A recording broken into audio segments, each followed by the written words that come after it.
Hi, I'm Diane McGarry with Drake Arts. With me today are co-host Tom McGarry, singer-songwriter Linda Marks, and ASL interpreter Gay. Linda is a multi-award winning Boston singer-songwriter, a healer at heart and emotional alchemist, whose music gracefully uplifts the spirit and transforms sorrow into gold. Her 15th studio album, The Silence of the Stars, is rich in lyric-driven social impact songs with singable, heartfelt melodies complemented by her clear, warm, expressive voice, leaving the listener with a feeling of peace and hope. Just a couple of months after its release, it has received fabulous reviews and charted on the Roots Music Report's Folk and Alternative Folks Chart and the FAI Folk Chart. Linda is a voting member of the Recording Academy, the curator of the International Singer-Songwriter Association Boston Northeast Chapter, and has worked to build artist alliance groups and support community projects through her music her whole life. Her music has been covered in the Boston Globe, Boston Magazine, and on NPR. Her 16th studio album, Queen of the Angels, will be out soon in January of this coming year. That's so exciting. Also exciting is that Linda has recently found out she's among the 1.8% of songwriters who are nominated for Songwriting Achievement for the Josie Music Awards out of 10,000 submissions. This has happened to two or three of your songs, right? Talk Yes, about that a bit. I'm lucky that last year I had two songs nominated for Josie Music Awards, and they haven't completed all the nominations yet. But I found out on Thursday that one of my songs is nominated for Songwriting Achievement for the 2025 Josie Music Awards. That's great. That's incredible. How did you discover music as your way of connecting with others? Well, it was my first language. When I was a little girl, I didn't talk until I was 3, but I had this magnetic pull towards pianos. And Hmm. even as a toddler, I would toddle towards any piano I could find and I'd just start writing music. So I could say music was literally my first language and it's the voice of my soul. So when they say, we're born with something, I wrote a song in grammar school called My Music Is Me. Oh, that's really neat. Hmm. I can just see you toddling up and hitting the keys and figuring out a way to Yeah. make Oh, them sound yeah. nicely. Absolutely.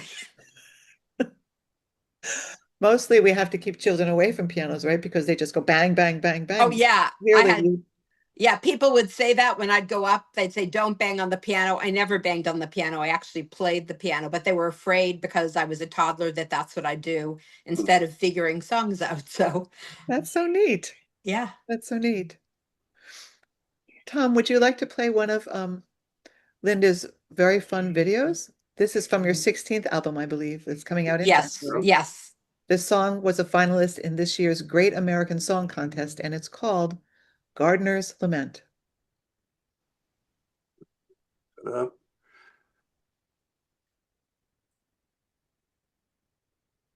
I thought you were cute with fluffy brown tipped fur. I thought you were quiet, you'd never raise a stir. You sit still when my dog walks by. I knew you like carrots, but your eating is drive-by.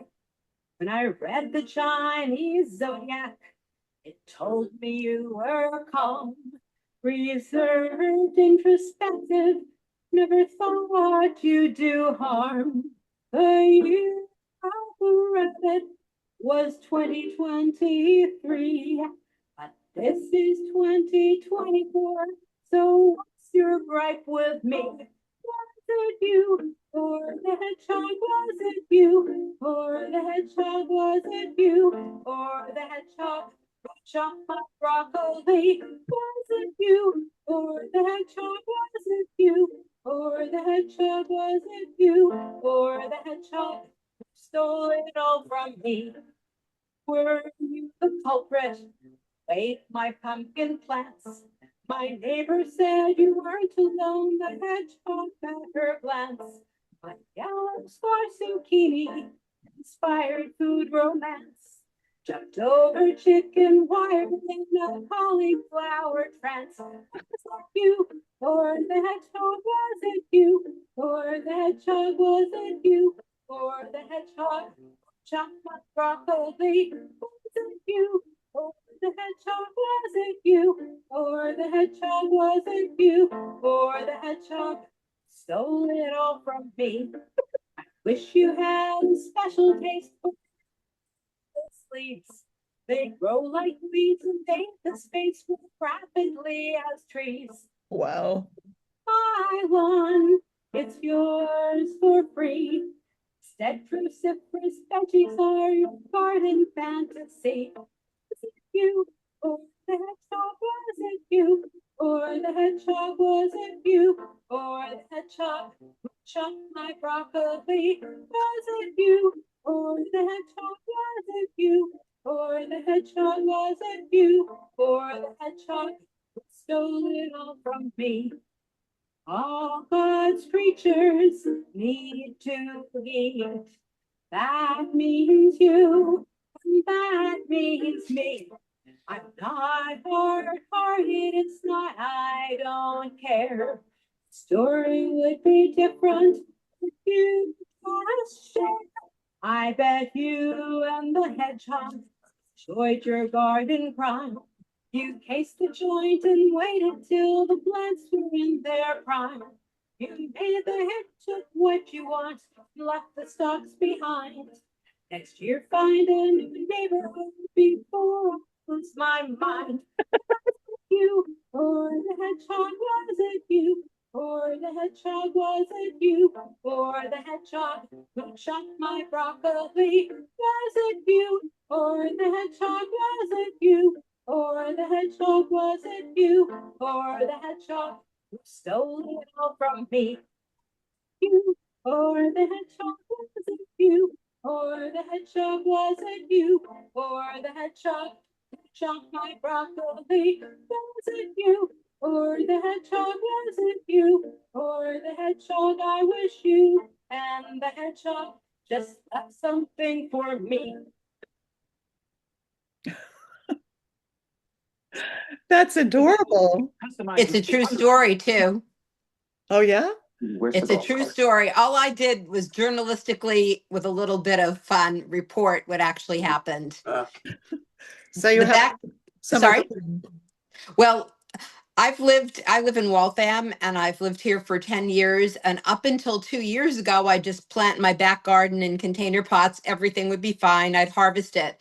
But there's been a lot of tear down here. In fact, there's a tear down epic in many cities and towns in Massachusetts. And I've written a lot of songs about that. And so there was a perfectly fine Cape house in the lot behind my neighbors and my house that was torn down. So in 2023, having had all the dirt be turned over, all the trees removed, the fauna and the flora changed. So in 2023, the yard was infiltrated with cottontail bunnies, and there's a song on the Silence of the Stars called The Garden Buffet about what happened with them, but at least they shared. But last year, it was different. Instead of just cottontails, there was this really, really determined jackrabbit who had his eye on me all the time. And my neighbor said to me, "Did you know that there was a hedgehog?" Well, it turns out that as soon as any of my plants, particularly cruciferous vegetables like broccoli or cauliflower, but they went for yellow squash, for zucchini, even tomatoes, as Wow. soon as they were just getting ready, the nice tender stage, in the morning, I'd wake up and they were decimated. Then I tried to save the bits of the plants to see if they'd regrow. And if I could succeed, then just when they reached that stage again. So I basically donated my entire harvest to the hedgehog and the jackrabbit. And I now have gardening PTSD because I'm afraid to plant. So what I did is I built this really nice cedar planter that's 4 feet by 2 feet that has really high legs and they're metal. So I don't think jackrabbits and hedgehogs can jump up or scale those legs. And I am risking 2 cauliflowers in there, some tomatoes, 1 red pepper.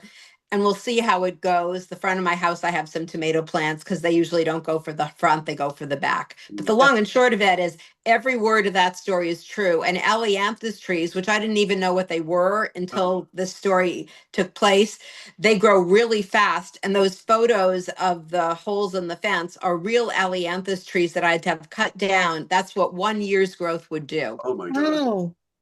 Uh, Wow, that's incredible. Yep. Huh. so The did you past, take the pictures and who made the drawings and photographs? Yes, Doug Hammer, who's my local sound engineer, he's in Lynn every Thursday. I work with him at Dream World Productions. He and I together put that together. There are a few photos that I took, like the Allianthus trees are my photos, and there may be, another photo or two, but most of them we actually created. Ah, And so I'm not much for AI for anything except graphic design, because even though I draw and I'm a photographer, I can't necessarily find a hedgehog and a jackrabbit yes, dressed up yes, like gangsters ready to go after the yes. garden. So we had a lot of fun carefully refining Mm, exactly what the images were we wanted and then incorporating them in with the lyrics. very cool. Oh. Yeah, really neat.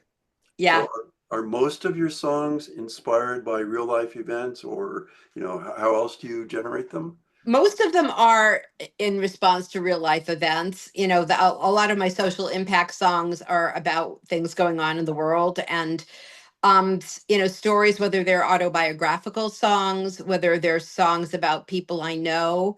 My side hustle is I'm a mind body psychotherapist, so stories that people have told me. So most of my stories are indeed inspired one way or another by real life. What's a mind-body psychotherapist? A mind body psychotherapist approaches psychotherapy from a holistic point of view. My particular specialty is I work with the heart, the relationship of the emotional heart to the physical heart. The Mhm. heart has the strongest electromagnetic field in the body. The electrical charge of the heart is 60 times that of the brain, and the magnetic field is 5,000 times that of the brain. And when people are 8 to 10 feet from each other, heart waves interact without words. And even at a distance, like even over an electronic device like this, I have the ability to perceive what's going on in the heart field or the mind field of the person I'm with. Mm, So in essence, you can tap that for healing. And if you have a history of trauma in particular, healing needs to take through emotionally at a body level. You can't just think your way because something's literally in the cells of your body and your felt experience. So Yeah. there's a way incorporating meditation, through a degree of attunement and facilitation to connect into the deeper levels that live emotionally in the body that can help a person heal from past traumas or have missing experiences that they never have that they can emotionally have in the here and now. wow.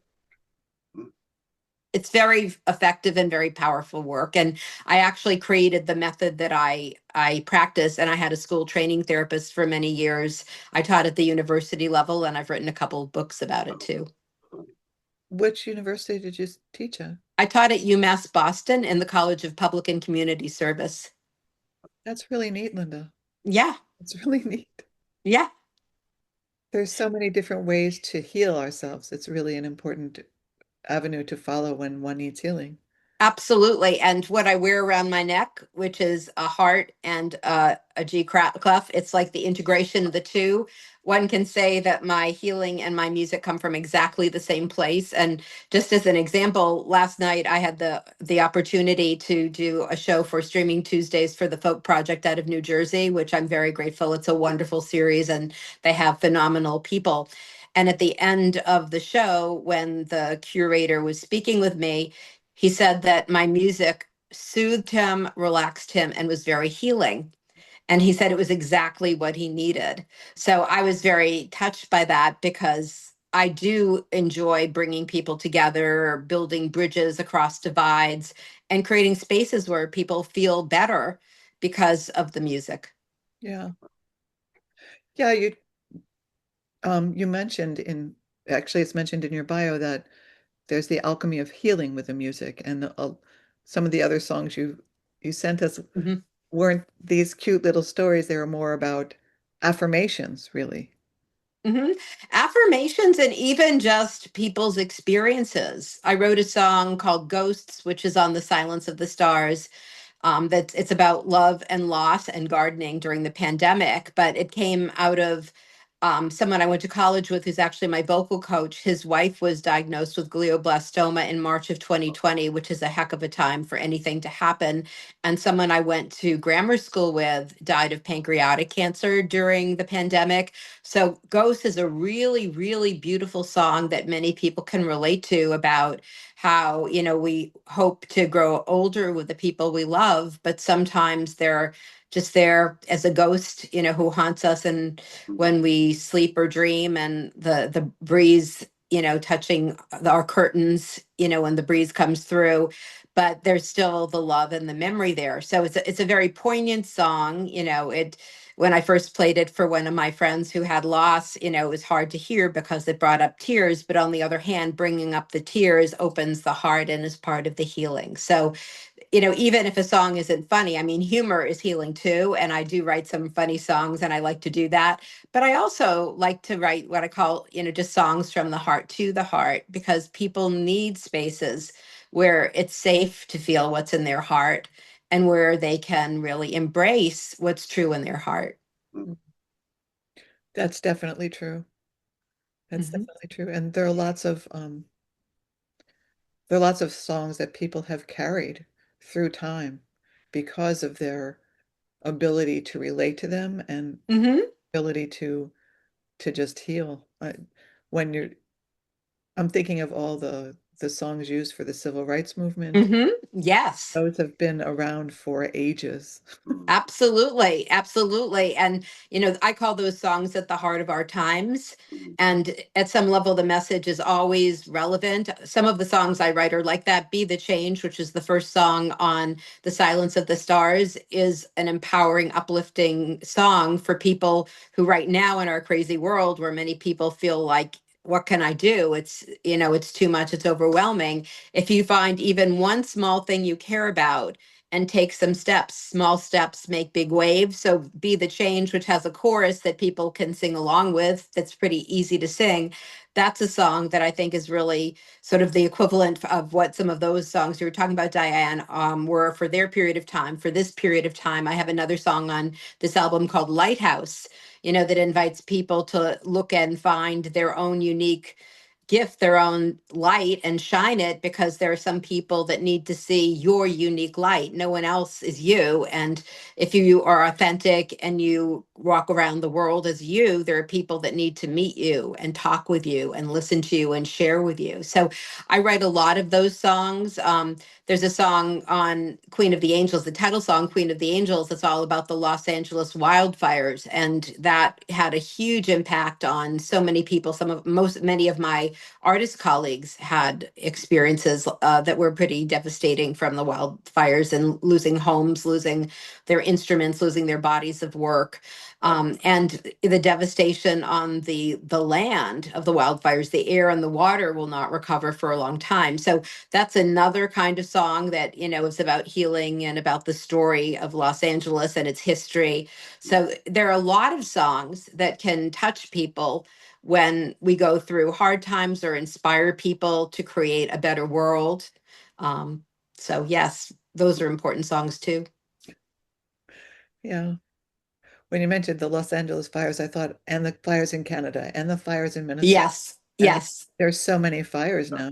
Yeah, absolutely. Even Lynn, Massachusetts, which is my local recording studio, there were the Lynn wildfires last summer. They're everywhere, and it's daunting because I wasn't used to having to think about wildfires Mm. everywhere, or if I go on my phone and look at the air quality on a particular day, seeing how bad it is, and it's from the wildfires, whether it's from Canada or in somewhere in Massachusetts or somewhere else.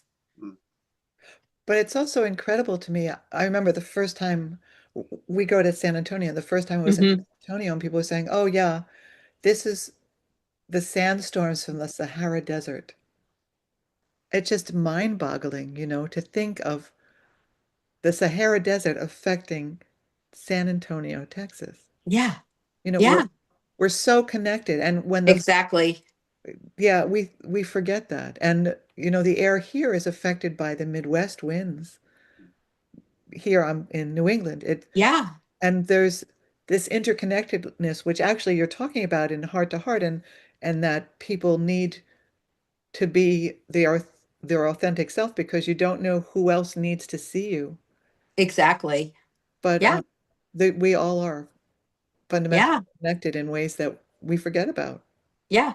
And music is a way to help support people in being their authentic self. It's last night when I was getting ready to do the Folk Project concert, the curator was saying, I want you to knock my socks off. And I said, well, I'm an introvert, so I can't say I knock people's socks off. However, I hope you'll have a meaningful experience and in some way I'll touch your heart, which actually did happen because Yeah, he reflected it at the end. But that's the whole thing. Music has the ability to connect us heart to heart, and I love doing big shows where I get people in the room singing along with songs Oh, that's because the room changes, people right. feel different, and that we are all interconnected when we join voices and sing a song that's all about how we're interconnected. So Yeah. That's the beauty actually of live performance, yes, it is, it really is. which since the pandemic there have been less of them. I remember, Yes. actually that's when Drake at Arts went to Zoom and we haven't Yeah. gone back to meet in person again because of various things, but the group of artists that was most affected by the change were the musicians Yeah. because Yeah. there's this connection between the musician and the audience. This It's just a live connection going back and forth. It's like Yeah. a telephone line going, they hear you and you hear them hear you and you respond to them hearing you and then they respond to what you've said. And there's this whole weaving connection back and forth. Yeah, you're absolutely right. And two things interesting to me. A lot of people won't go to live music now. They expect everything to be available on YouTube or live stream. It's much harder to get people to go out to a live show, which is very sad to me. But the other side, I've been doing a live stream. I'm in my sixth year. I started in March of 2020 when all the gigs went away, and I still do it every weekend. I've met people from all over the world. Yes. And some people do comment on the way the songs touch them, which is really nice. So, mind you, there's nothing like having a room full of live people and to be able to look in their eyes and to watch their body language and to feel the way the room responds to a song, or even people might comment from the room about their response and everyone hears it. Even if there's a chat on a live stream, it's not the same as being in a room. But it's very interesting how things have sort of morphed because of the pandemic. Yeah. And what you're saying is, in effect, we don't have as intimate a contact in one way, but we have a broader impact Hmm. because Yes. people from all over the world wind up watching these things, which is um, a hard thing to measure, right? Oh, it is. It's a very hard thing to measure. And, it, and the whole thing about all these platforms, though, is people have to be able to find you. And when the pandemic first started, Facebook was very open about letting live streams reach people. I could have 2,500 people watching me real time during the Wow. early months or the early years of the pandemic, but then they started to shut it down. So not as many people had access. So, um, some people could then watch it on the rerun, so to speak. I put it on my page. In the last 6 months, now Facebook is removing the library of all those live streams. Oh, You wow. used to have the ability to have it up for perpetuity. Now they're all being taken down. It will only keep it up for a month and then it takes it down. Oh, Wow. So it's These wild. executive decisions are very bizarre. They're very bizarre. Yeah, it's all about business and algorithms. But just, I was like very excited that I built this library. I'm in my sixth oh, year and And now it's there's poof, it's gone. now it's going bye-bye. Oh well, some people saw it. So yeah. Did you even know beforehand that they were doing that? they gave notice, you know, in the next month or two we're going to remove everything. But if I can't even find the archives of my first live stream in March of 2020. Facebook doesn't let me scroll back that far. Oh, So And I would always save the link. I have like an archive of all the links in case I ever wanted to go back. But no, I didn't save them. And honestly, if we added up how, it's several thousand live streams. If you, look at all the different days and weeks and things that I've done, it wasn't just the weekly one. I did other ones. I couldn't even catalog them all, and I don't have room on my computer or the cloud to download all those videos. Sure. Sure, or even the manpower to do it in the amount of time that they Yeah. give you. Yeah. Oh, absolutely not. It's me, and I assure you, I do not have the human power to do it. Yeah. Yeah, that's too bad. That's very sad. Yeah. But I do have my YouTube channel, which has quite an interesting potpourri of things from, hey, I'm at this piano and I'm doing it on my iPhone and I just wrote this song, to a studio video I make with Doug, to if I do a big show and have a video person, to, even the footage of the Folk Project show last night, I can put there. And last Thursday, I did something really interesting in the studio. I did sort of a cross between a live concert and a live stream. I did a live concert in the recording studio, which meant it was live. We just recorded what I would do if I were in front of people. However, because it had a really good piano and microphones to balance piano and voice, we could make it the picture pretty, which I can only do so much here at my piano on my iPhone, and I cannot balance my voice in a piano here. So it's a very quality recording that's live. But because it was made in the studio, you could do all the things that make it a really good quality Sure, performance. sure. Yeah. That's Oh, Max, are you coming back, Maxie? Max that's jumped behind me and then he jumped down. Maxie, you want to come? Max is the Max, cat for everybody. yeah, yes, Max is a Siberian. And when we were checking the settings, Max jumped right up on the bench. Here he is. He's right here. This is Max. Hi, Max. Oh, fluffy. He's really Yeah. beautiful. Yeah, he's a fluffy Siberian. Do you have a Max song? He does not have a song yet. He's one of my newer kitty cats. I do have a lot of animal songs. Quinn, who hasn't made an appearance, who's 19 and a half and a rescue, she has a song. My beloved corgi, Noah, who sadly died on April 23rd at 14 and a third, has a really cute song. You can look at any platform. It's called Noah Corgi is the Boy from Ipanema. It's one of the cute ones that will make you smile. I've written a bunch of songs about rescue kitties. I've written songs for Buddy Dog Humane Society because I've done a lot of benefits for them. I have a kitty named Angelica Kitten, who I got right before the pandemic shut the world down. I went to Buddy Dog and she jumped into my arms as Oh, a 4-month-old kitten and stayed there for 2 hours. So it was clear that I could not leave without her. So she had, and her song is called "The Purring of Her Heart" because she has a if on the college boards where 800 was the best score, she has a 14,000 in purring. And when I took her to the vet for her first checkup, having brought her home, the doctor said, "Could you please stop her from purring? I can't hear her heart." you're And I right. said Yeah. to the doctor, "It's the But purring of her heart," which led to the song. that's So, cute. That's very cute. yeah. Thank you so much for coming Yeah. and speaking with us today, Linda. This has really been fun. My pleasure. And thank you for what you're doing by putting lots of energy into the arts and helping share all the different art forms with people who will get great benefit from getting to sample all the things that you are presenting. So Thank thank you for having me. You're welcome. To hear Linda's concert, please join us for our November Arts Saturday. You can register through our website. We'd also like to thank all of our sponsors for making this and all our programs possible. Please tell them thank you. We couldn't do this without their support. If you'd like to donate or become a sponsor, please get in touch with us at drakeetarts.com/donate or email us at drakeetarts@gmail.com. We can also very happily give you more information about our Arts Saturdays that way and the other programs that we do. This and all our programs are archived on our YouTube channel. That's youtube.com/@drakeetarts. Thank you so much for being here.